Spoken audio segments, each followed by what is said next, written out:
Ike Live, brought to you exclusively by Abu Garcia. How you doing tonight? I hope you're having a wonderful evening. It's a Monday. For many of you, it's the start of the work week, as it is for Becky and I. But somehow, we've ended up down here at the bar. And we really, really appreciate you tuning in tonight. It's going to be a good one.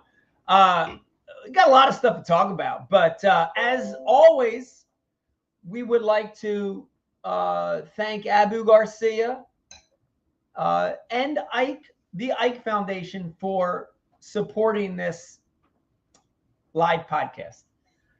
Head over to abugarcia.com. By the way, the brand new Ike Series 3.0 rods and reels launching any day now. Literally, go to Tackle Warehouse. You could pre-order those, Johns. If you're watching, not intoxicated yet. Not intoxicated yet. No, we're not intoxicated yet. This is normal. This is normal. You know how this goes. Me and Becky kind of hop on these periodically down here at the bar to just chat with you guys and catch up with the world and all kinds of strange topics. But I always start the night with a different brew. You're going to notice this one. You've seen this one before on the podcast, but it is a Stay in the Boat Ike by Neck of the Woods Brewery. And if you're wondering what this is, it's a beer. It's beer, but it's a lighter IPA. It's got a little haze, a little juice. Very citrusy. Citrusy, but I'm not a big IPA person, and that is quite drinkable. But it's not a heavy IPA. And also, let me remind you, if you live in the tri-state area, Delaware, New Jersey, Pennsylvania, you're in that area, part of the proceeds for every beer go toward the Ike Foundation. So you're drinking a good beer and you're helping a good cause. So first things first, want to toast everybody for watching tonight. We've got a lot of people logging on already. And if you're in a situation where you're enjoying an adult beverage, cheers to you guys. And Becky looks like she's got some wine tonight, so cheers to you guys. I was moving fast. It was what was in the fridge. Cold red wine. Real quick, I'm looking at a comment. It says, what company is that? Neck of the Woods Brewery. It's in Pittman, New Jersey. Guys, you know, these lives. Having a beer does not make you an alcoholic, Tim. Yeah, no, we're just having a beer. We're not alcoholics. We got a lot to talk about tonight, guys, and this is a strange time in the sport right now. I really want to start this podcast, and we do this a lot. This isn't special for this one. We do this a lot, but we want to say, and I want to make sure I want to look the camera in the eyes, and I want to say this, is that what we're going to talk about tonight is, listen, guys, it's just our opinion. Becky and I we're just normal run-of-the-mill people. We're not super intelligent. We're not super dumb. We're probably somewhere in the middle. We're just regular people. We'll take an IQ test next time for you. We're not that smart. So what we're going to talk about tonight, what you hear from us, it's just our opinion. And we very much love the fact that we live in a country where everyone can state their opinion. And so we welcome everyone to comment with your opinion. And everybody has a right to their own opinion. So this is just our opinion on these topics. And keep this in mind. We know that we put ourselves out there, especially Mike puts himself out there. Of course we do. So we're very much aware of people's opinions, what people say about Mike. We are not a fan of social media being hurtful. So nothing that we're going to say here is meant to be hurtful. We're just from the Northeast and we're honest. We don't want to be hurtful. These are not hurtful things. Yes, we don't want to be hurt. They're not. We don't want to be hurtful. Personal. But let me start. I see already a lot of comments coming up, and let me start by saying we are in a very odd, weird, strange time in the sport of professional bass fishing. Okay, we're in a strange and listen, if you disagree with that, I don't think you've been watching what's happening in the last few years. We're in a weird, strange part of the sport of professional fishing. I want to definitely, and I told Beck this, I want to stress that fishing and professional tournament fishing are two separate things. So if you enjoy fishing and you don't care about professional tournament fishing, good for you. You know, good for you. Good for That's you. No, amazing. it's amazing because just be happy. Be happy. If you're watching this and you love professional fishing or you hate it or whatever, if you like fishing, I'm stoked, because for me, for Becky, for a lot of the stuff we do, it's always been about fishing. The love and the passion for the sport of fishing. And it's not automatically connected to the tournaments, to the pro circuit. So if you're watching and you bank fish or you kayak fish or you whatever, saltwater, freshwater. Actually, that's a great point, because we're at like a crazy weird spot where a lot of the stuff that we're going to talk about and a lot of things that people are consumed with that are potentially negative very much are associated with the tournament side. Right. But the world of fishing itself is like so open right now. How, like, you know, bank fishing has taken off, how like the tiny boat leagues and the kayak world, like there's so many amazing things going on in the sport of fishing, right, that I don't want people to lose sight of that. Right. Joey from Georgia, what's up, man? So what's happening right now is just a conversation like anything. Like, bass fishing is so young. Like it's almost like it's in its adolescent stage. It is a young sport too. And I know if you're a fan of Ike Live, we've been around for 10 years, a long time, but you've heard us say before, you're right, Beck, it's a young sport. Yeah. You know, if you look at baseball or football or golf, dude, they've been around forever. And, you know, we're 30, 40, we're 40 years old. Okay. Really, we're from the late 70s, right? So we're 40 some years old. That's it. That's not all. But let's go ahead and jump right into it. We got a lot to talk about tonight. Let's start with, because I saw it come through a comment. Let's start with the announcement of the Bassmaster 2025 schedule. And if I could type Hi, Eric. If I could type an emoji right now for the 2025 Bassmaster schedule, and remember, this is my opinion, I would put the sleeping guy as an emoji. The Z's. I think the schedule is relatively boring outside of the two new tournaments on the schedule. Albemarle Sound in North Carolina. I don't even know if I said that right. Albemarle Sound in North Carolina. New tournament, new location. I like that. And what's the one in Oklahoma? Even though they've been there one time, relatively new. 10 killer. Yeah. 10 killer. Relatively new, relatively unfished by a lot of big tournament organizations. So I like those two. The other 7, same old locations. How many times can you go to Lake Okeechobee? How many times can you go to the St. Johns River and Lake Fork? Okay, listen, if you're watching and you're from there, I'm sorry. It's this, again, this is my opinion. When I open up a map. So we've had this conversation on this show numerous times. We have.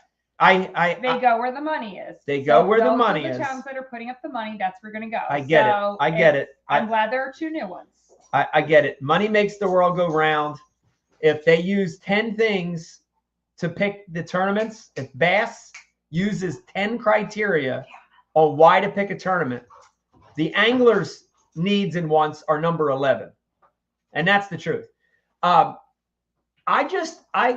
this is Fiona. Fiona, say hi to everybody. I just really, I want more new fisheries. I want to go back to the West Coast. I want different fisheries. I don't know. I just feel like it's missing from the sport, the new fisheries. When I look at a map, if you look at here, nobody looks at paper maps anymore. So if you look at your phone, expand. Becky just taught me how to do this. You can expand on your phone. Pretty cool concept. If you expand on the map of the United States, dude, there's a lot of water that is 30,000 acres or bigger. That's kind of the criteria that they use for size. A lot of water. Why in the hell, HELL, are we going to the same 7 places every year? That's my thought. And I've been challenging the tournament organizations to mix it up. So here's what I think we need to do, because we know the answer to this, and it all has to do with money. Money. So I think what we have to do is we have to start our own tournament organization? No. Oh. God, no.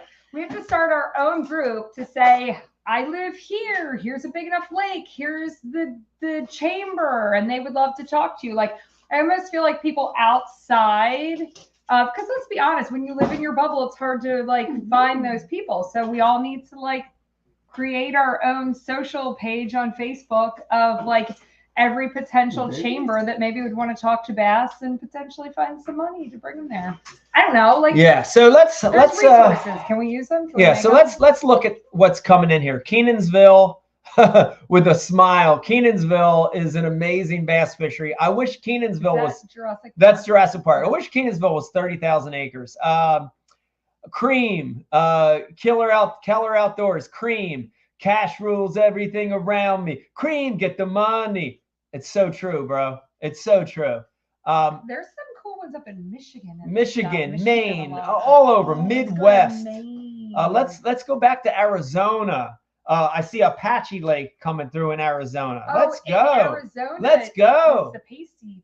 Yeah, girls wear pasties. Let's go. Come on. I see one, why are they excluding New York this year? Yes. I think it's travel. Like, I think because they chose St. Clair and La Crosse, like there was no way to like. Right. Tons in New York. Thomas Wyatt says tons in New York. And I'm assuming Tom means not just Thousand Islands and Champlain. Tom, absolutely. Finger Lakes, Lake George, Lake Placid. Bro, let's go to Lake Placid. Olympics shit. You know what I'm saying? Let's go there. Sturgeon Bay, real life chiming in. Hudson River, Jason chiming in. When's the last time there was one on the Hudson River? Dude, they haven't been to the Hudson River in years. And again, it's all this right here. It's so sad. Cherokee Lake. Let's go back to Cherokee. It's been a couple years. Marty from Canada says, let's go to Canada. Let's go. There's some international criteria there, but I'm sure we can work through that. Bruno says Delaware River. They ain't never coming back into Delaware. Ohio River, absolutely. Listen, why? Let's go back to Pittsburgh. Let's go to Pittsburgh. Let's go to Tough Fisheries. They're going to the Sabine this year. We used to go to Pittsburgh a lot. We used to go to Pittsburgh a few times. We had a couple championship events there. Clarks Hill, it's been a long time since they've been to Clarks Hill. Thurman Reservoir, for sure. Havasu, yes. Beowa, imagine Beowa on an international scale. Connecticut River, we got Rob Hunt with Connecticut River. Weren't those like Leech Lake. Weren't those like the early Ray Scott events where the guys didn't know where they were going? They just show up. Early tournaments. And, like, show up with early like classics. 3 rods and a tackle box. Just the classics. Early classics were Oahe. Kent chimes in Oahe. We haven't been there in a little bit. I agree. Somebody said Lake Wallenpaupack. Little small, but I like Wallenpaupack. Lake Michigan. John chimes in. Good place. Big lake, right? Why not? Let's go.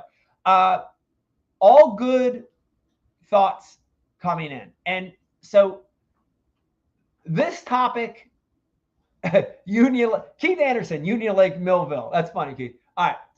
This topic parlays. You like that word? That's good. This topic parlays into the next topic. So this is a good segue point.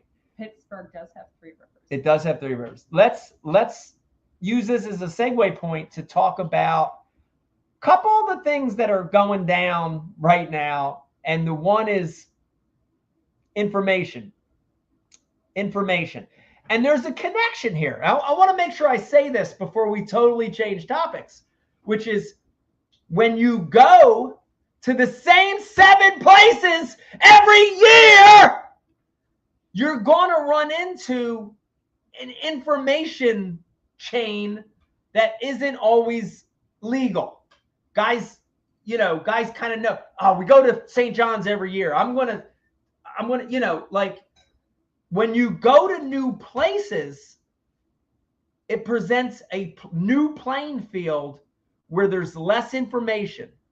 And I like that. So there is a connection here. I saw a post by Carl Jocumsen, who said that the one year they were supposed to fish the Oklahoma River, I think it was, or maybe it was Grand, I can't remember, and it got flooded. And they moved at the 10 killer the week before. And Carl won that tournament. And he said it was one of the purest tournaments he's ever fished because there was no information. There wasn't this massive information and guides and friends and on this fishery. And it was new. And I want that to happen again. So there is a connection, but there is a crazy thing that happened, guys. Last week in the last week. And when Bass announced the schedule, right? This happened at the announcement of the schedule. Mm-hmm. On the very last line of that email, and if you're watching this right now, we'll get about 750 people watching. If you're watching, Bass sends the anglers an email, and then they send out a press release that the media picks up on. Yes, so they do let the anglers know. They let us know first. Yeah. By a little bit. Yeah. I mean, I don't know how they would do it without more lead time, let's be honest. And technology. So there was this press release with the schedule and the lakes and everything, and it was 10, 12 paragraphs. And then at the very end of the press release, in the last sentence. No, it was in the email itself, which and no, it was in the press release as well. And the email and in the press release, which was one and the same. The last line talked about a new off-limits rule that would instead of being at the announcement of the schedule, all the lakes being off-limits at that moment, Bass had decided that they were going to restructure that to where it was going to start on January 1st. Guys, if you're watching this, I want to mention a couple things. The first thing is when that happened,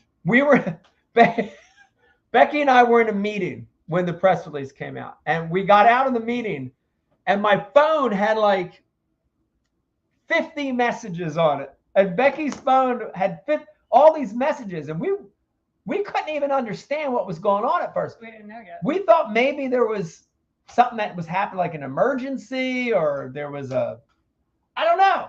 We were worried for a second, and so we looked, and there was an immediate outrage from people was mad. Immediate outrage from anglers, professional anglers fishing that tour, the elite anglers, their wives, their girlfriends, sponsors in many cases, the fans, you guys, immediate I mean, like immediate outrage on what was going on. And I honestly, Beck, you said the word blindsided, or I saw it in a comment, blindsided. Oh yeah, Sean said blindsided much.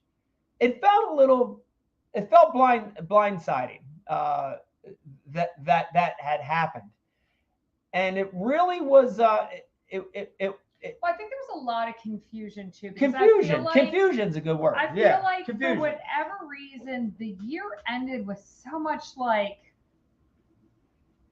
the air was heavy. Were people cheating, or were these bad things happening? Like there was just so much controversy, and like the season needed to end because people needed to be able to step away. It was like toxic. Take a deep breath. There was so much conversation, and they'd had this meeting at Champlain, which I have to be honest, I was not in the meeting, so I'm just going to tell you kind of like my takeaway was that people were kind of saying like we need to almost have like tighter rules so people aren't getting information. Right. So like the way I understood it from Mike, understood it from the way other people were saying, was that they felt like things needed to be tightened up a little bit. So when that came out, it was very confusing. Yeah, very confusing. And Becky hit the nail on the head. So we were confused because in that meeting, and we're sort of under not an NDA, but we're not supposed to talk about it all because it's a private meeting or whatever. But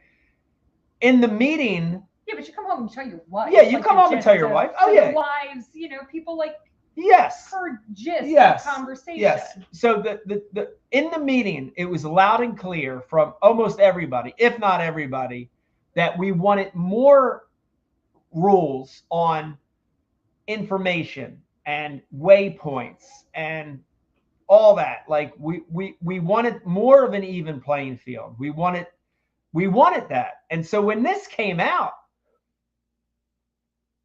I think everybody was just shocked.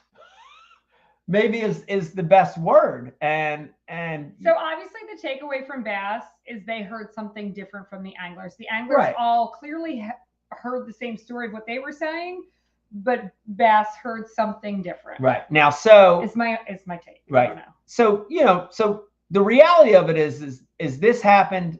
What was the actual day? What day did we have that meeting? Do you remember? Because that was the day it was announced. Was it Wednesday? Wednesday. Okay, so this happened on Wednesday. And when this came out? Yeah. All right, whatever. Thursday. Let's say it was Thursday. So here's the thing. Immediately, and listen, I'm not going to name any names. I'm just telling you the facts.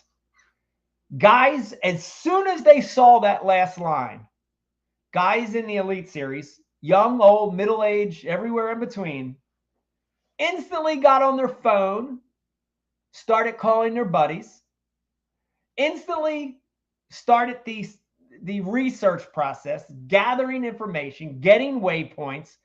Guys that lived on lakes that are on that schedule were utilizing their sources to get information.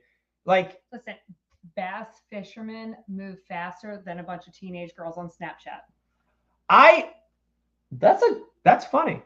I actually think that when that press release came out, there were probably guys that hooked up their boat and started heading to some of the lakes to fish with some of the locals. I'm not just saying that. I believe there were some guys that probably honestly did that. So, so before we get to the outcome, which I'm very thankful for, before we get to that, there was a lot of confusion, and it really, let me make sure I say this the right way.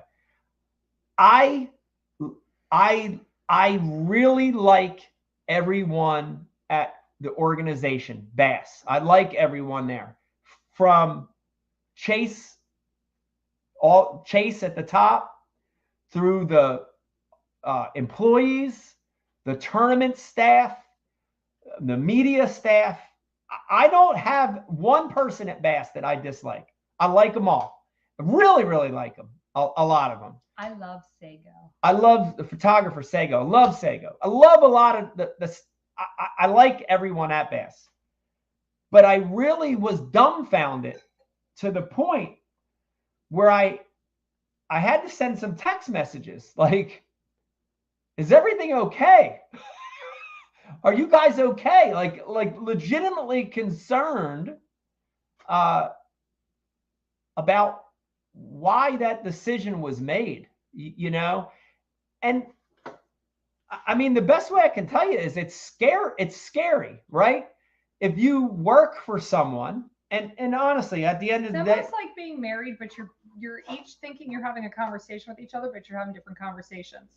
Like clearly Bass's takeaway from the meeting was different than what the anglers was. Like they thought they were giving you guys a solution, and all of you instantly within 48 hours, it was like, no. So I was very confused and I was concerned, but it really it makes, you know, again, that's like a boss, right?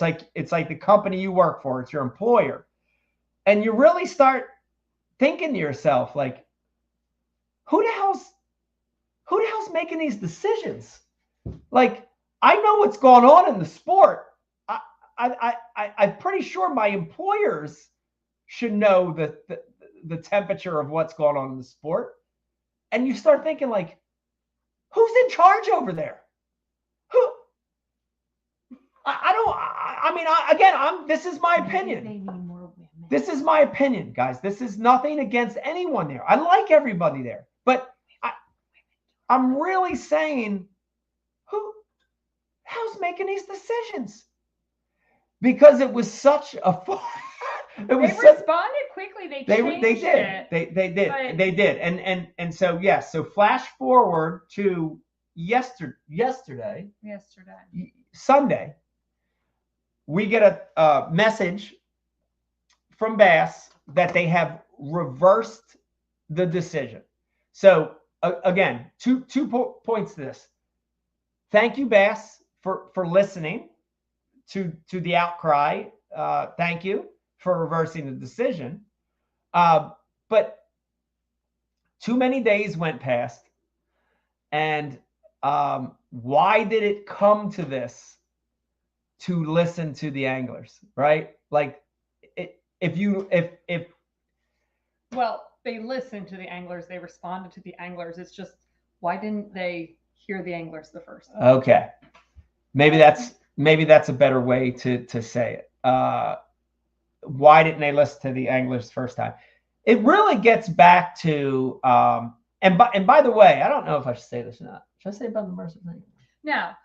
Okay. But I actually do have one question, because I know that they put together, like with the forward-facing sonar. This has actually been a question. It's just like an open question. Maybe you can answer it. With the forward-facing sonar, and they did the research. It was all like internal Bass folks that did all this. Yeah. But the one thing that I noticed is there wasn't an actual like current angler within, like, so they surveyed, right? They surveyed all the different anglers, but they didn't have anyone kind of like within that committee that is a current. Right. So maybe that's part of it too. It's like they're taking like, I don't know. I coach field hockey. So if I have a bunch of 11 and 12-year-olds telling me something and then I take it back, I interpret what I interpret, but I don't have. Right. I don't know. Right. Maybe that's what's lost in translation. Yeah. Let's look at a couple of the comments real quick here. I see you think Davey Height and the technology committee had made the decision on off limits and no information rules, and that's from Matthew. Maybe. I don't know the answer to that. So here's expanding on what Becky said, which is, and if you're a fan of this podcast, I'm sorry, because I sound like a broken record. But the anglers have never had, and to this day, do not have any real representation on anything that happens in the leagues. Okay. And they're privately held businesses, MLF, NPFL, BASS. They're privately held businesses. But at the end of the day, guys, this is a sport. And it is a crying shame that body of professional anglers have Chris says Becky looks hot tonight. It's a shame that the body of professional anglers have never been able to organize to the level that we have a real voice in these issues. Okay. I saw you bring up the name Davey Height and, some other representatives on that board. We need our guys in there. That's the bottom line. And Becky hit it right on the head. We need to have a voice there. That's our voice. Current anglers, we need some representation over there. I nominate John Cruz. Everyone. We need a very well-liked guy. Like, I wouldn't work because I'm not well-liked by everybody. So, but John Cruz is liked by everybody. So until we have a voice, I think those kind of things will continue to happen. And I appreciate when Bass sends surveys. I appreciate when Bass has meetings like at Champlain. I very much appreciate that. But at the end of the day, I know that it doesn't matter what we say. So can I tell you? Doesn't matter. I want to tell everyone the rule that I would implement. Even my husband does not agree with me entirely on this one. But I just along with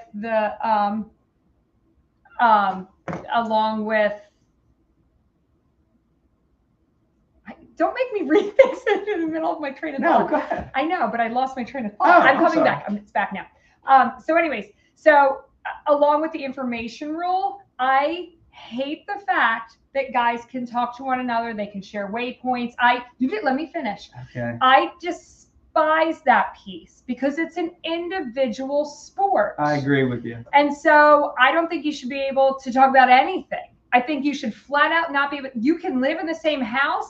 Don't talk about anything. Hey, did you have a good day on the water? Yep. Hey, how about you? Good. Okay. What do you want? The lasagna? Great. You think that's strict? I think that's strict. I feel like it's black or white because the moment you give gray area, we live in a world where people expand the gray. So I feel like it should be black. See, I told you he disagreed on that. I don't disagree.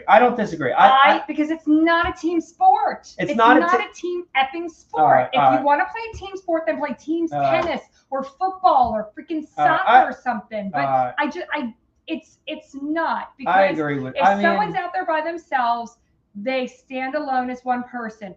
If they work as a group with other people, you are now 5 guys, 4 guys, whatever it is in the house. So I'm okay with people disagreeing with me, but I don't disagree with you. I'm not saying it's cheating. I don't disagree. I don't disagree. I don't totally disagree with what Becky said. I have my modified version. I believe that if you're staying in a house with people, you should be able to talk about fishing. You should be able to say. But tell them what you mean by that. Well, I think if you're staying in a house with 4 other pros, elites or MLFs or whatever, I think you should be able to say, hey, man, I had a great day on a spinnerbait. Hey, man, the windy banks are key. I think you should be able to talk about generals. Should you be able to share waypoints? Absolutely not. Should you be able to work as a team and create a game plan together? Absolutely not. Yeah, but where your principles lie as to how far you would take it are so different than the next guy. Well, and again, people can't handle gray area. Well, clearly, but it's not a team sport. So when there are team elements to the competition and it's not a team, I also believe in corporal punishment. Maybe if people get in trouble, we should just zap them with one of those you can't zap people. But you sign a contract. You just sign the contract. Yeah. I can be cattle prodded if. Yeah. So it is another good topic, which is the sharing of information. I don't think it should be allowed when it becomes actual waypoints.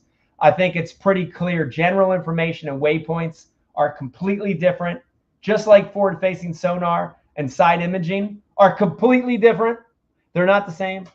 But I have opinions on that too. Okay, we'll get to that. But I would agree with her.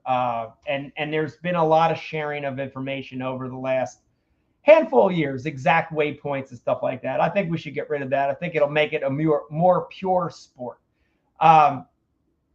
But anyway, I did want to get back to what were we talking about? I got a text. Let me just straight up tell you. I got a text why that conversation was going on. The part where I lost my train of thought. I got a text from Dave Mercer. And, if you're watching this and you're like, oh, Dave Mercer is the MC.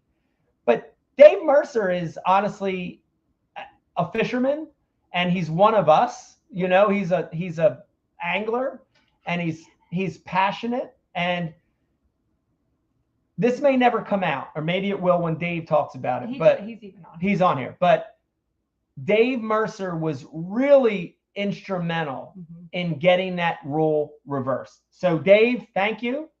You didn't have to do that. That's not in your contract with Bass. I know it's not. So we do appreciate that. And we need. But you know what? That says something about Dave, because you think about it, and that's almost what the anglers need. Yes, Dave is clearly an employee of Bass, but he also has his own relationship with each angler. He has to interact with them every single day on stage. He has to interview people.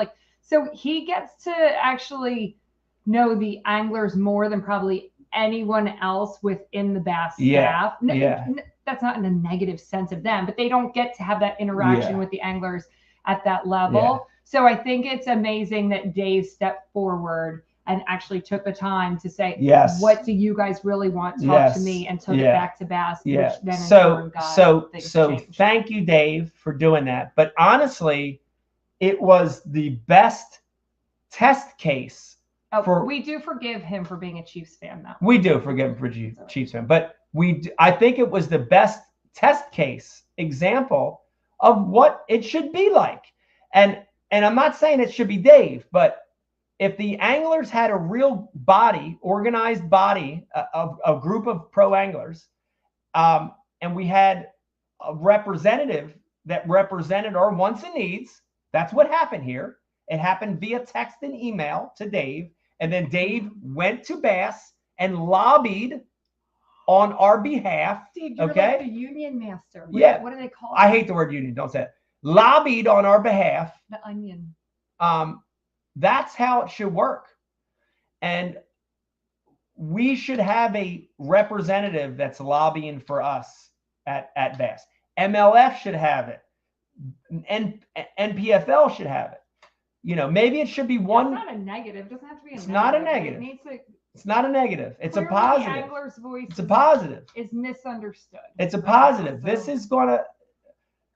Mark says, so you want an angler union group. Mark, I just said to Beck, honestly, we need to come up with a new term. I don't like the word union because I don't feel like it's a union, but it's a collective body of organized professionals. Golf has it. Baseball has it. Tennis has it. Every sport has it. And we need one in fishing. It would help the anglers. It would help the sponsors. It would help the fans. And in the end, whether they want to realize this or not, it would help the owners of the organization. It would help them bypass all this tough stuff that's going on right now in the sport. Maybe not totally bypass it, but it would help cushion it. Why you don't like the word union, those sports you mentioned have unions. You're right. I don't think union's the right. I'm not smart enough to know the Players Association. Players Association, right. You're right. You are right. It's very similar, but I don't think it's technically a union.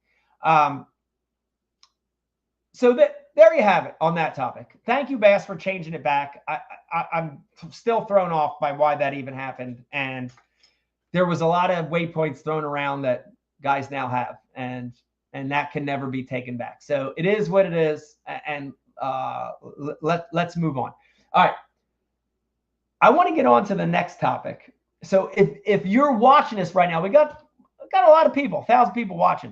If you're watching this right now, I want to say again, because when we first chimed on, we only had about 500 people watching. I want to say again that all this stuff we're talking about. Wait. Even if we don't use the word union, if we get an association and something doesn't go right, can we still wear the rat suits? Yes, of course you can. Everything we're talking about, guys, is relating to what's going on in professional fishing right now. There's a strange, weirdness going on right now, and if you're involved in the professional side of the sport, you feel it. Media, anglers, owners, fans, even my son feels it. He's 13 years old. He knows what's going on. Yeah, which is probably the worst part. Let's be honest about it. Yeah, that's a litmus test, guys. Yeah, he's 13.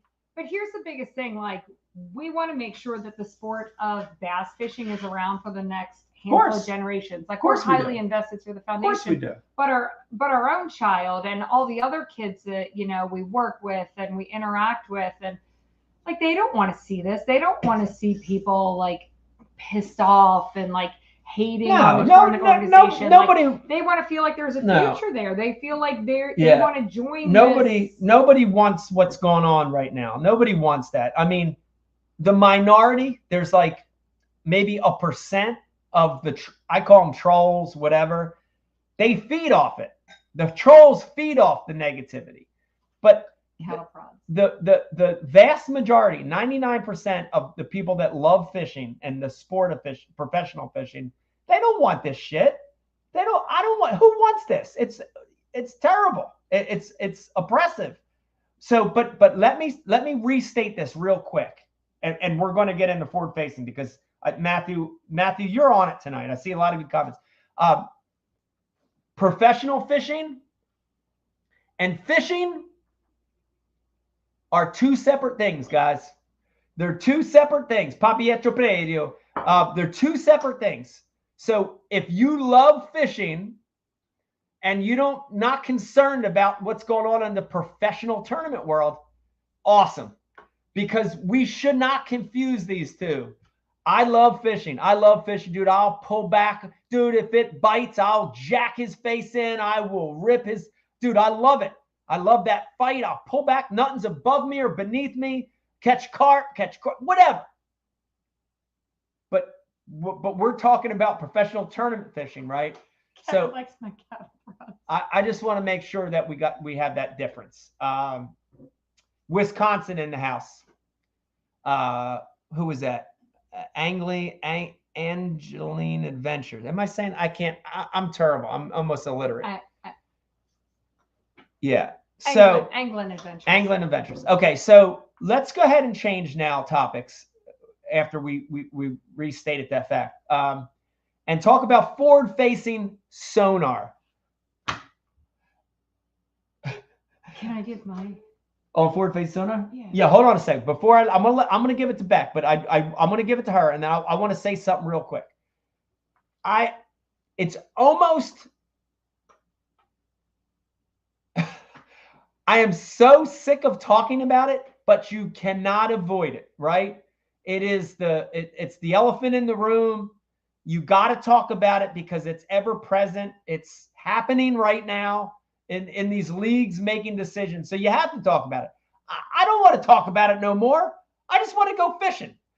But you have to talk about it. We're going to talk about it. And lots and lots and lots of decisions made in the last 3 weeks on the future of forward-facing sonar. And then I'm going to turn it over to you. We have MPFL saying no forward-facing sonar.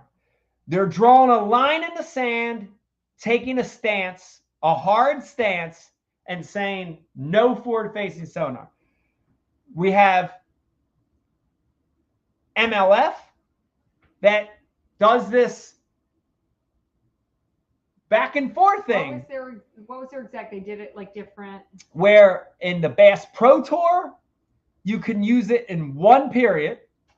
In the BFLs, you can't use it. In the Toyota series, you can. Like, I'm honestly, it was so confusing. It was different. It was so confusing. I'm actually. Okay, but there's one more league. And then you have Bass, BASS, coming out with an announcement. And again, listen, guys, this is my opinion. Then I'm going to turn it over to Becky. This is my opinion. Bass coming out with an announcement on forward-facing sonar that essentially means nothing. Zero change. Because honestly, when you look at that, So the rule was 55 inches of screen. 55 inches of screen. That's 4 screens. Okay. And 1. Really nothing there. Nothing really changed there. 1 forward-facing transducer. Well, if you have 1, that's all you need. You don't need 10. You need 1 or 10. It's the same. The trolling motor things on the back, I think that was ridiculous. That meant nothing. So you have Bass that came out and said, "Here's our announcement on forward-facing sonar," and it meant nothing. It was like just the same. It's allowing forward-facing sonar. So 3 leagues, 3 decisions. I'm gonna turn it over to Becky, but I want to hear your comments as we're talking about this. So right. go ahead, So Becky. I'm gonna hit the bathroom real quick. Go ahead, You Becky. look for the dog too. Yeah, I'll look for it. All right. So this was my idea, and I got this.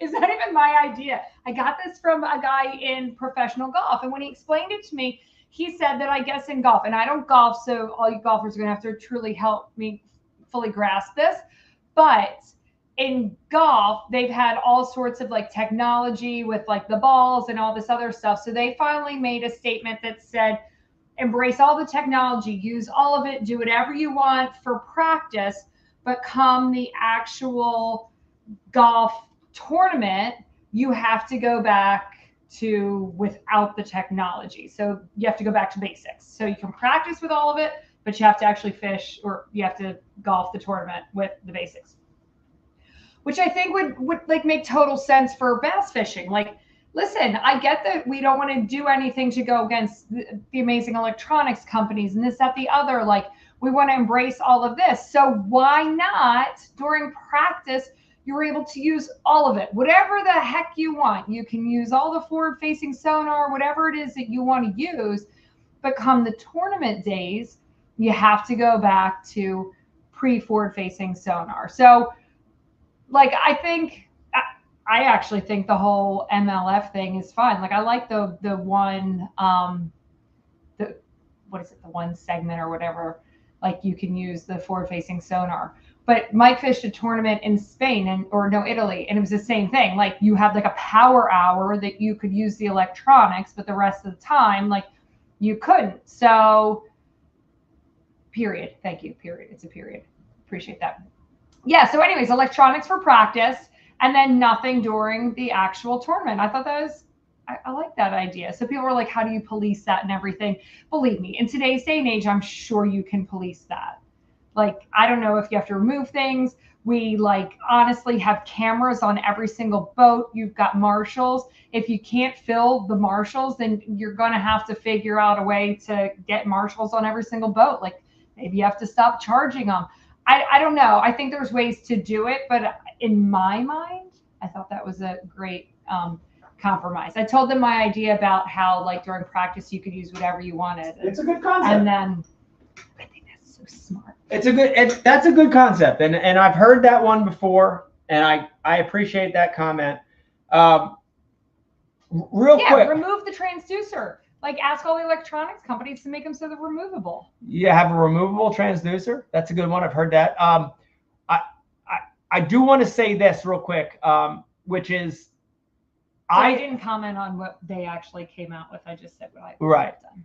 I had come to terms with what I was expecting from Bass.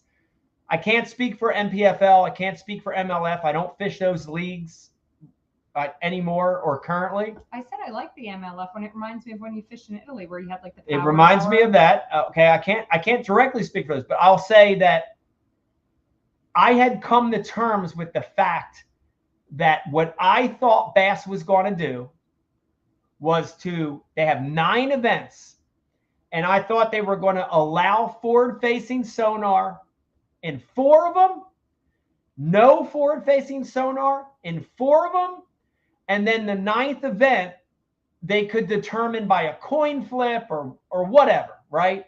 Or angler votes or whatever. I had come to terms with that. So when when Bass came out with their announcement on forward-facing sonar and I nothing, disagree with you, hold Jamie on, Johnson. and nothing changed, I was a little disappointed that they didn't take more of a stance, you know. And again, guys, this is just my opinion. Let me reiterate, and I didn't read Jamie's comment yet, but I am not anti-technology. I'm not anti new stuff. I don't necessarily think forward-facing sonar is the devil.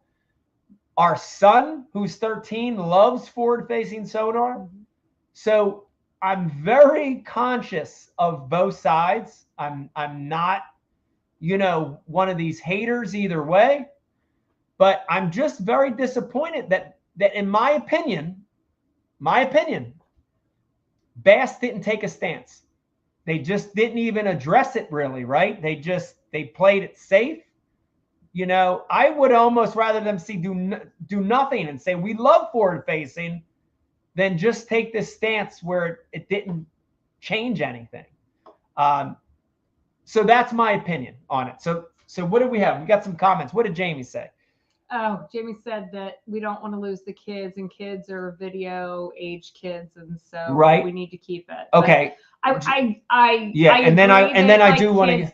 But let's be honest. And I want to get back to Brendan's We've had comment. I think it was Brendan. Video gaming for forever, and just having a 13-year-old, like they love to fish. Yeah. He thinks forward-facing sonar is pretty cool. He likes to use it and everything, but at the same time, if we put him out there on a kayak or anything that doesn't have it, he's just as happy to go fishing. So I think we have to stop telling kids that they're the video game generation, because they're going to believe it and they're going to carry on with that. Right. But if these kids actually learn how to just straight up fish, and they also have that technology piece, they can be all of it. Yeah. And playing devil's advocate, Jamie, and I appreciate your opinion. Like anybody on here. I just like to argue. Anybody on here, I appreciate your guys' opinion.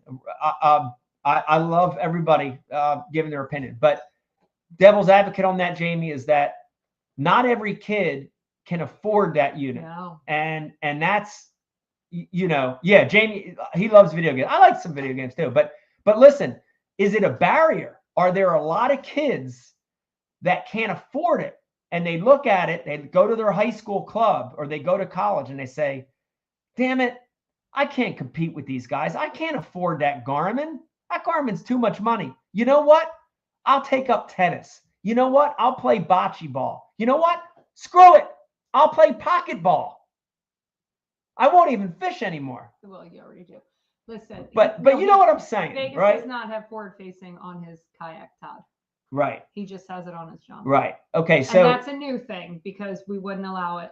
Right. Until right. And I did. I think it was Brendan had a comment way back that said he's not a fan of people taking a middle of the road stance. Switzerland. And I appreciate that comment. And you know, you're right to a certain extent, right? You got to sort of make some hard decisions at some point. And I think you're right. I do appreciate that. But I saw somebody post on social media, and I appreciated the comment, because I guess we're a little like aggressive as a Northeastern group. Yeah, we're aggressive. Sure, but somebody said, if you stand in the middle of the road, you're going to get run over. Yeah. Drama D at 9:08 p.m. If everyone has forward-facing sonar, what's the problem? Okay, so Drama D, you peel back a layer which gets above and beyond the access of technology, right? If you're assuming that everyone has access to forward-facing sonar, and I don't think that's true on the lower levels, right? Grassroots fishing, high school, college fishing, that's not true. But at the elite level, at the professional level, if everyone has the access to forward-facing sonar, what's the problem? The problem is the technology itself, okay? The problem is the technology itself. Let me make this clear real quick. Forward-facing sonar is not 2D. It's not side imaging. It's not 360. It's not a paper graph. It's not a color selector. It's not GPS. Forward-facing sonar is a live technology. It is a technology that we've never seen before that is changing fishing completely. So that is the deeper, and again, right or wrong, right? I'm just stating the facts that it is a technology that changes fishing in its core.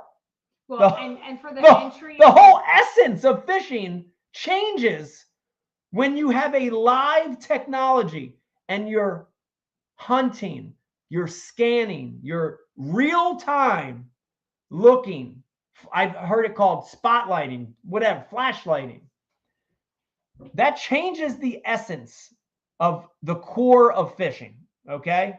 It just does. But it changes the entry to fishing as well. We start to become a NASCAR where you either need to have money, you either need to have connections. Like, that's scary. That's scary because we have amazing kids that don't have like amazing financial means that are able to get into the sport of fishing, and they're awesome and they should be here. If all of a sudden you make this like the golf True, or the Bruce. NASCAR or the like the expensive sport, like how are we going to keep these kids coming? Fishing has always been this like anybody can do it. All you need is this. Like, so if all of a sudden you say like, oh, well, if you want to actually get into fishing, then you need at least 10 grand to start. Like, we lose everybody. We're missing the point. Yeah, Bruce on a starter level. Yeah, Bruce just commented really good. I like Bruce's language because it was something I would say. Bruce said, it feels forward-facing sonar feels like a kick in the nuts to guys that have fished for 30 or 40 years. And that's a good way to put it. And it is that radically different. It is that radically, it's a change from what fishing has always been. And I do not fear change. I don't fear a lot of people on here that are anti-forward facing sonar do not fear change, but they fear the change of the core of the sport. You know, fishing was always the hunt and the chase and the mental side and thinking and patterning and you've in an instant, like what is the Marvel movie where he snaps his fingers and half the population dies? Oh yeah. Yeah. Oh yeah, the guy with the Who's a fan of Marvel movies?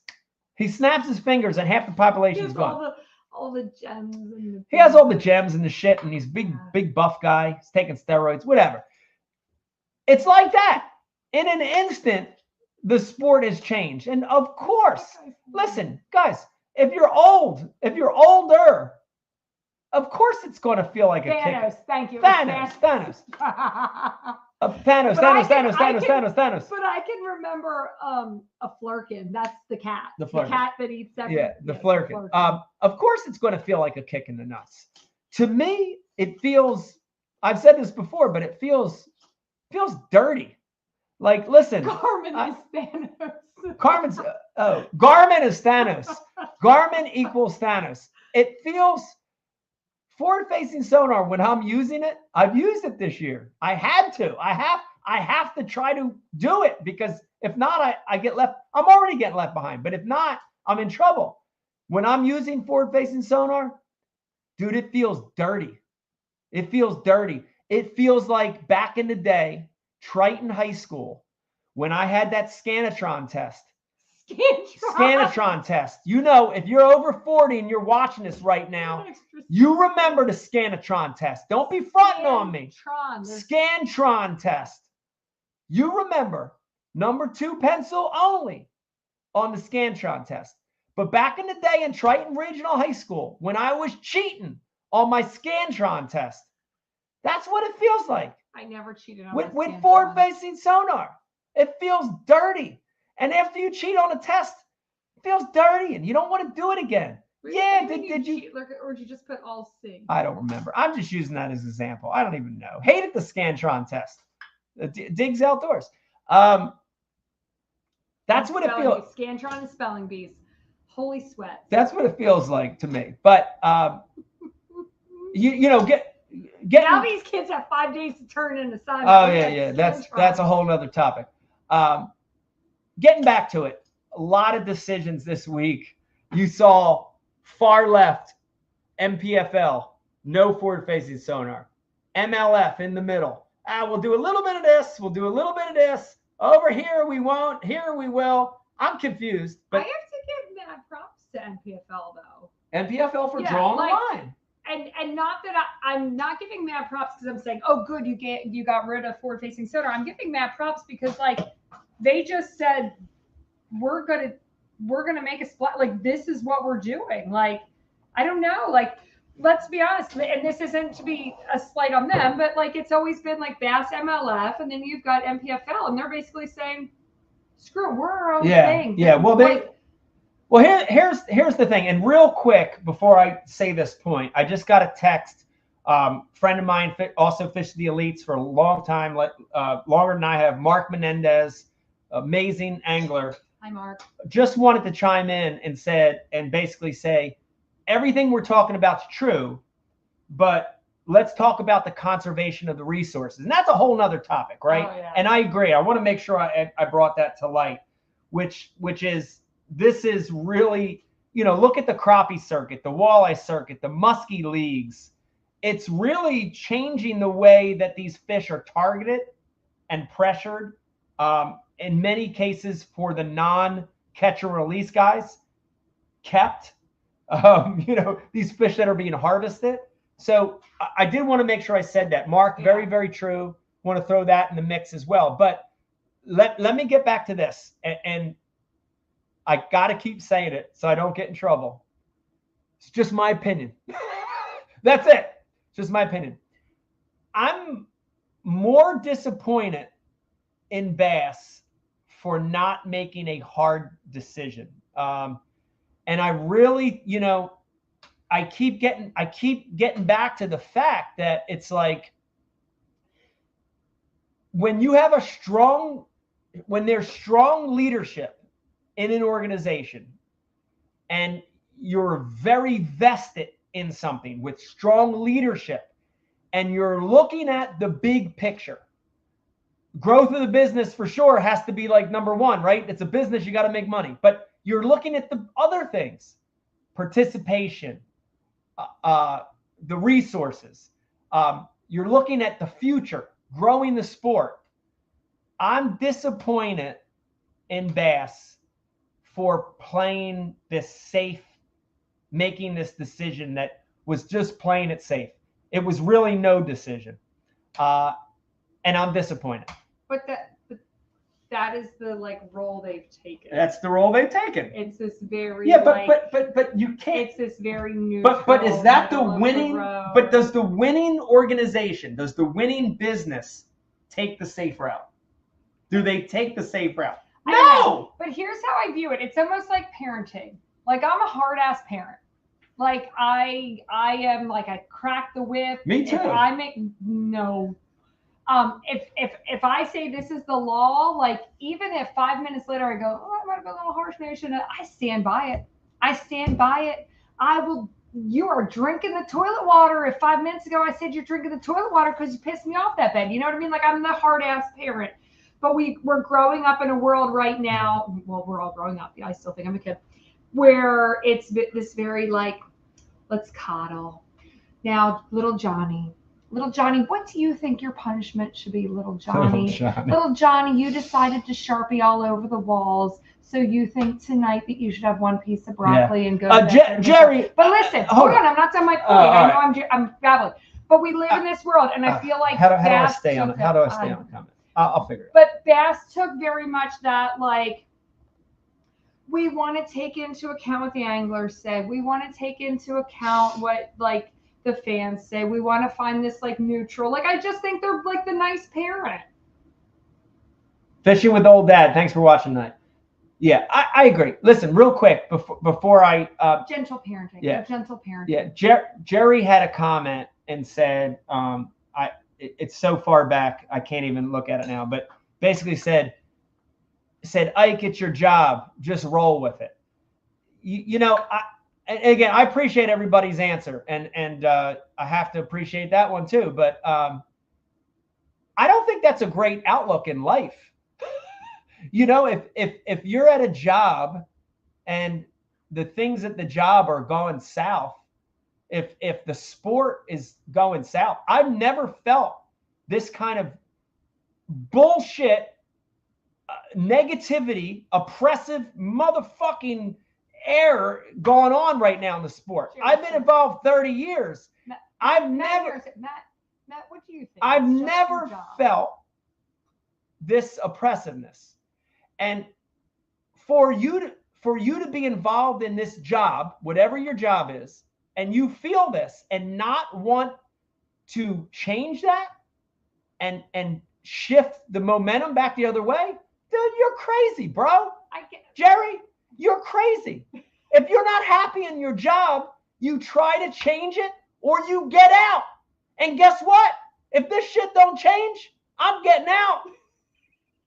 Jerry's fucking nerve. I'm getting out. But I get it. But yeah, but not really. I'm just saying, dude. Listen, I'm just saying. Do you want to be a sheep? I don't want to be a sheep. I don't want to be a sheep and just roll with the flock that's rolling off the hill, that's taking it a sport to the bottom of the Grand Canyon. I don't want to be that sheep. I don't want to be that sheep. I want to try to. No, but I think in order. And I'm not to saying it means getting rid of. No, but I think, but to make changes, like I think we've never been a go with the flow kind of group of people. And I think that you can go with the flow so much, but when you find something just is really wrong and it's ultimately hurting yourself, the people around you, the potential of the future, you have to speak up, but you have to do it respectfully. And we've been, I think it's been building, and it hasn't maybe always been done 100% in the right way, but I don't think that we can just carry on and go with it either. Like you have to give opinions, but you have to do it in a constructive way to hopefully help steer the ship, in a positive way with the tournament organization, with the anglers, so you can find a happy medium and make it go right. Yeah. I agree with Mike. Yeah. And Sam wants to give me a whiskey. Sam, I agree. I like to have a whiskey. And Jerry, I appreciate your comment, but we're just not those people. Yeah. Well, listen, I mean, if you're a fan of professional fishing, it's never felt like this. It's never been like this. You don't want to see it. You don't want to see it hurting. You want to see it better. Listen, you ready? I'm going to tell you this. I know you guys don't even have to tell me. I know I'm toward the end of my career. I'm toward the end of my professional career. It was a great career. I've had a great career. I've done everything I wanted to do in the sport. I've got the best fans in the world. I've had some of the best haters in the world. I love them both. I've had some of the best. It's been great. But you want to leave something better than when you were there. I want to leave it for Vegas, for Vegas's son, for your kids, for the elite rookies, for the high school, for all of them. You want to leave something better than it was when you were in it, right? That's human nature. Listen, if you're watching this, if you're a parent, if you're a dad or a mom, if you're a boss, right? You understand this concept. I'm not talking gibberish here. You want to leave something better. Yeah. And right now, the sport's fucked up, man. It's not better. We're in a growing pain. We're in a dip. And I'm not saying that. I don't want to be I don't want to be the guy that's, it's the end of the world. It just needs help. We got to help it back. And I want to help. Even if I leave, let's say I end up retiring in a couple years, whatever it is, 2, 3, 4, 10, whatever.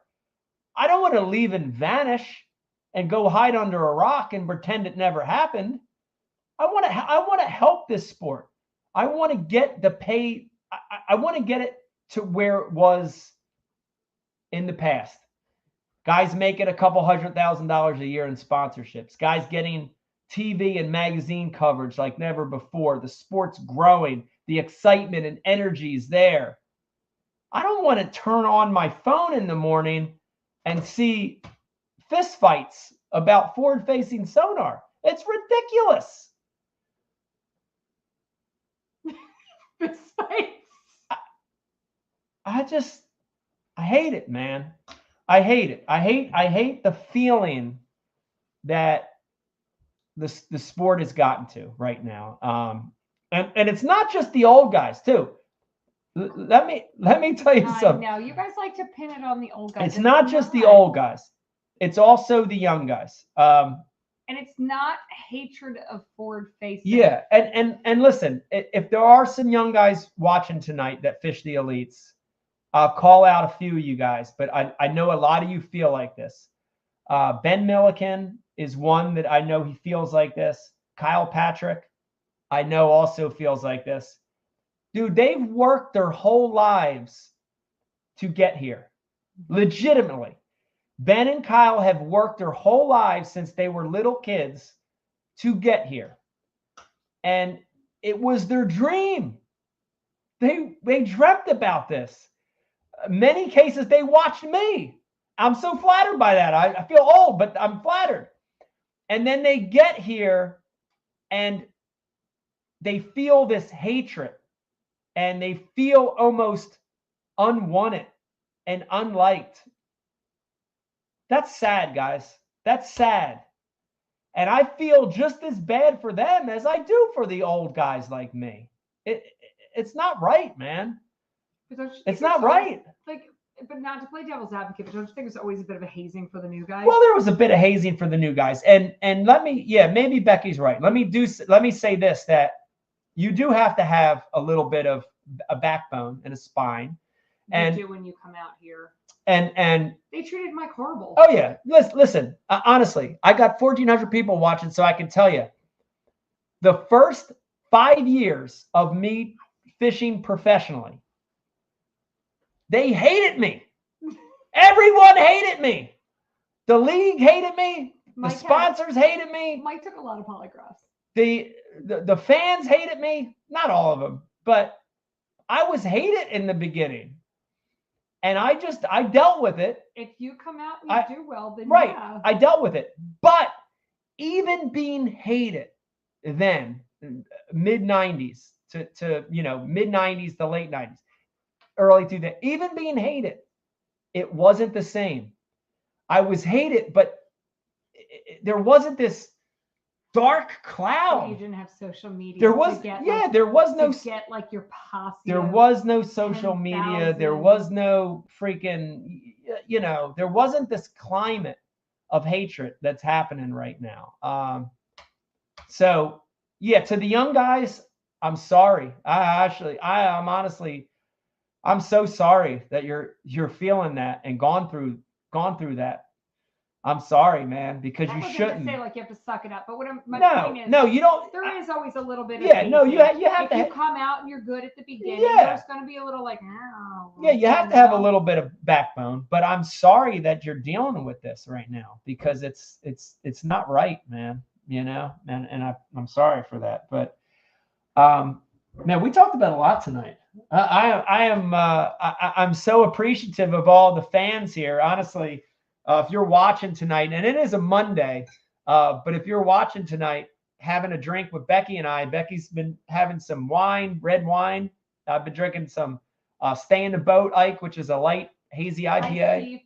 So we have so many anglers, handful of media. We've got wives on here. Just so y'all know, you're in good company this evening. We're in good company, and we appreciate everybody watching. It's funny because the sport feels really big, it feels giant, but it is a small, it's a small knit community of people that love the sport and they want a better day. They want it to be better. And I think a vast majority of the people on tonight, fans and colleagues and sponsors and the leagues, we know the leagues are watching.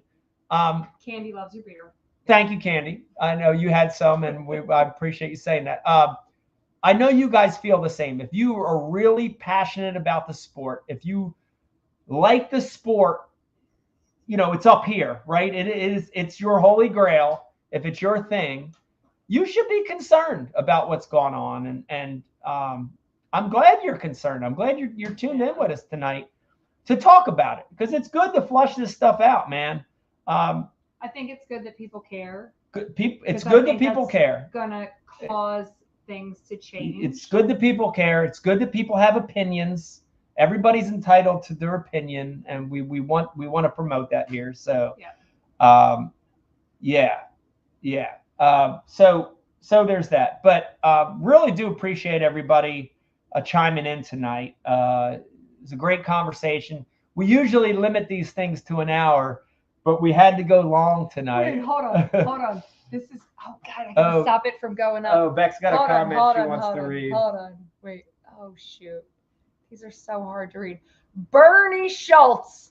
Have to admit, I didn't like you at first, but then I saw you interact with fans, and no one relates to our fans, especially one-on-one like you. And guess what? Now we're great friends. Hi, Bernie. That was so nice. Thank you, Bernie. I appreciate that. Bernie's a collector like me. If you haven't watched the Ike Live episode with Bernie, go back and watch it. It was a good one. Also, real quick, I don't know how to go back. But I saw some great comments coming in there. It's been awesome tonight, guys. And here's the thing, if you care about the sport, just continue to push for what you feel is right. At the end of the day, professional fishing and fishing are two different things. So if you want to go the other way, and just keep liking fishing, just keep fishing. Fishing's great. But real quick, we do want to thank Abu Garcia for sponsoring these podcasts.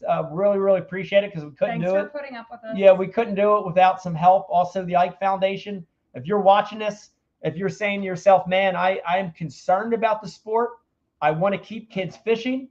I want to get kids that live in urban areas, kids that live in cities. I want to get those kids with rods and reels. Go to the IkeFoundation.org. Go tonight when we log off. Go tomorrow while you're at work, while you're bored, do whatever. Go to IkeFoundation.org. Lots of good information there on how to get kids fishing.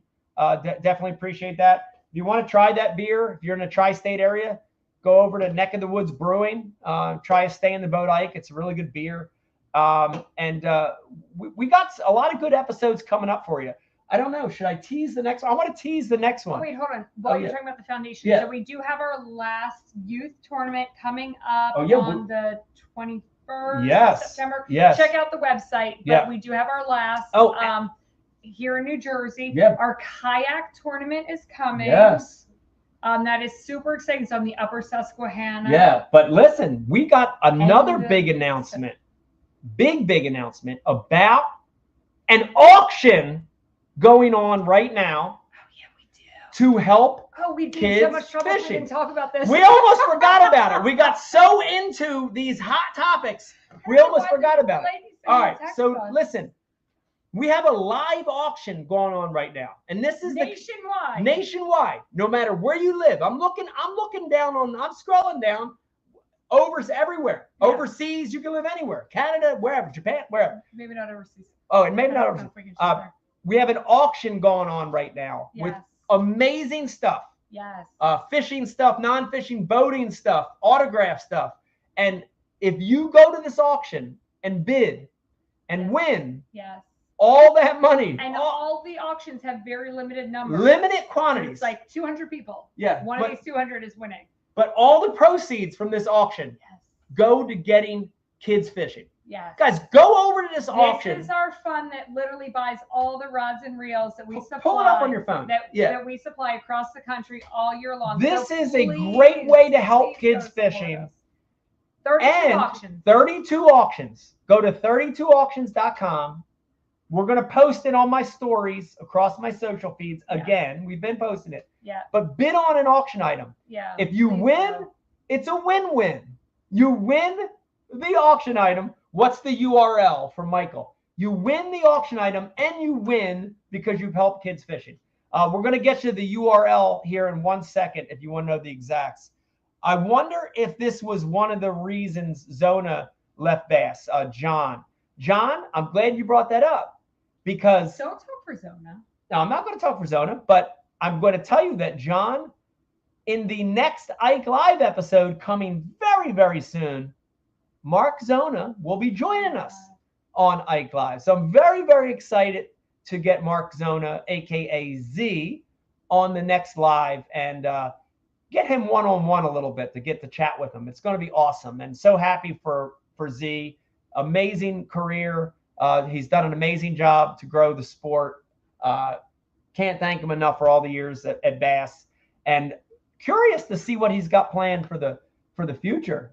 Really going to be good. All right, real quick, if you're watching, I don't have an easy way of doing it. Becky's trying to figure out a way to get this live auction URL up here, so you guys. If you go to the Ike Foundation's websites, or Can you pull it up on the website, phone, or what's the best way to do this? I'm trying to find an easy URL, but it's not that easy. Okay, we're still gonna try to get this auction information up here for you.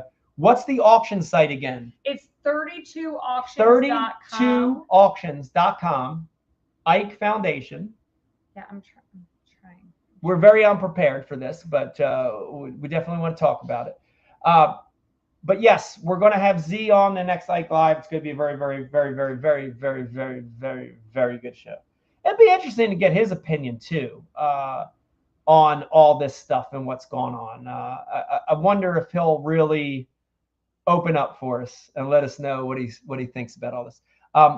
Let's see here. Kip's got a good comment here. Yes, that's true. Yeah, Kip's point is, before all this forward-facing sonar stuff, you got to go get a fishing license. That's true. All right, Becky's going to attempt to put the URL up right now for the 32 auctions going on.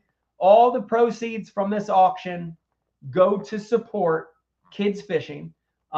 Please, I invite everybody on here tonight. If you're watching this live, or if you end up watching this later or listening to it, I invite you to go to this 32 auctions for the Ike Foundation and participate, help get kids fishing. We're going to have this up here in a second. I think Beck's typing it in right now. It's like 60 characters long. Hold on. 60 characters long is what it is. But we won't make that hard for you. Great feedback tonight too, guys. Yeah, site does not work from what do you mean? or I don't know. Found it. Some people are finding it. We're trying to pull it up here for you guys. So again, we will have links on my social pages. Yeah, it's there. Also, if you go to the IkeFoundation.org, just go to the IkeFoundation.org. There's a link there as well. Yeah. I think this is it. Just or go to the. All right. Okay. All right. Right there. Yeah. All right, guys. We just put it up in the comments section. If you're watching this, Becky just typed it in. A comment from Ike Live. That's the link. If not, once again, 32 auctions, the Ike Foundation. Go to my sites. Go to the IkeFoundation.org. Get some great information on that as well. There's some great prices, and they're not all fishing. There's like one of those ice pods. There's some non-fishing stuff there too. Non-fishing stuff. Yeah. So if you're watching this and you got a lady friend or a man friend or whoever you got and wants some stuff and they're not an angler, got some stuff for you too. There's some cool stuff. And you know what? Or if you just want to make a donation on there, we have like the $30 donation spot to equip a child. $30 and we can get rod reel and everything. Yeah, that's pretty amazing. That $30. But I promise you, all that funding goes straight to the kids. Straight to the kids. That's for next year, so we can get rods to all these kids. We even have an event still coming up at the end of this year. Another 100 kids will be given rods too. Yeah, and let me.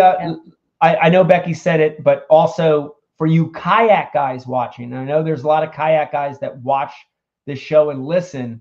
Ike Foundation kayak event on the upper Susquehanna River this year. Dude, they're gonna whack them. Like whack them. Super excited. Cash prizes, all sorts of stuff for that tournament. Big But money, again, big prizes. Your entry is actually a donation. Right. And it all goes straight to the foundation Right. to get kids fishing. Yep. And that's in like 3 weeks, 4 It's weeks. the last weekend in September. Last weekend of September Yeah. on the upper Susquehanna River. Go to the IkeFoundation.org if you want to enter that kayak event. It's going to be a really good one. Yeah. Guys, this was a great show tonight. Thank you so much. I'm honestly, when I can say record-breaking numbers, but record-breaking feedback, positive vibes, great commentary. Everybody's entitled to their own opinion. I saw a lot of great opinions tonight. And I have one last thing. Oh. The YouTube channel is like 1,000 away from hitting 200,000. So make sure everyone goes over and subscribes because there are some huge prizes coming over there the moment we hit 200,000. So that's awesome. 200,000 on YouTube. And it's going to happen within the next month. So if you're not subscribed, I would say hurry up, do it. Because the moment we hit 200,000, we have at least 50 prizes that are going to be going out to subscribers. So do that. All right, guys. And that doesn't cost you anything. All right, guys. Thank you for watching tonight. I hope you have a great week. Hope you have a blessed week and keep loving the sport of fishing. We'll see you later, guys. Bye. Oh, hold on. We have to I was We're not ready to go. end. She's always mad at me because I'm not very good at the technical side of this. So I'm going to let her handle that. But I have an outro ready. Appreciate you guys watching. Do you fish for excitement? Do you fish for passion? Do you fish to get outside?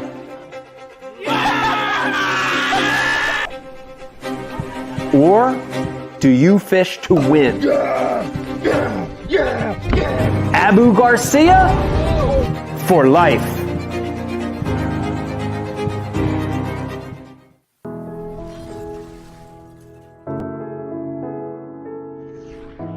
You know, right now where we're standing, we're in Camden, New Jersey. Yeah. Philadelphia is right there. This is the concrete jungle. And, you know, a lot of those kids, as they grow up, they don't fish. It's interesting because they're surrounded by water. You know, the Delaware River, the Schuylkill, ponds, city park lakes. But they don't have the influence to cast, to fish, to have a rod and reel.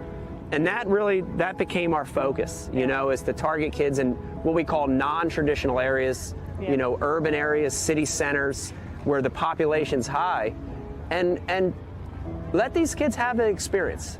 You know, it's amazing. I mean, some of the experiences we've had, whether it's Central Park in New York City, here in Camden, other parts of the country, even just casting. Yeah. It's unbelievable to see it, isn't it? Yes. It's unbelievable. Yes. And you know, you see these kids have this experience they've never had, and they light up, you know?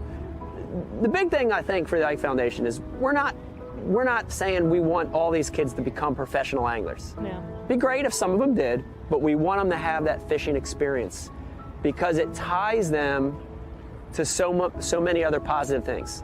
The outdoors, nature, conservation. Ecology, you know, all these amazing things in life that maybe they wouldn't have been exposed to any other way. We're trying to help with that. So it's important. It's important for us. Yeah. We're proud of it.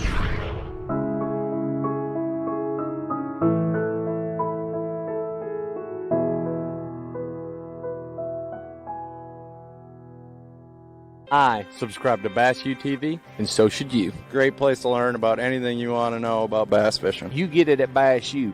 We got the best of the best. I'm not just an instructor, I'm a subscriber. I'm John Cruz, and I am a subscriber. You can always learn, and watching Bass U is definitely helps with that. It's something that I like to do, and it's definitely something that you need to do. If I'm still learning, you should be too. Subscribe to Bass U because you'll learn how to catch a lot more fish.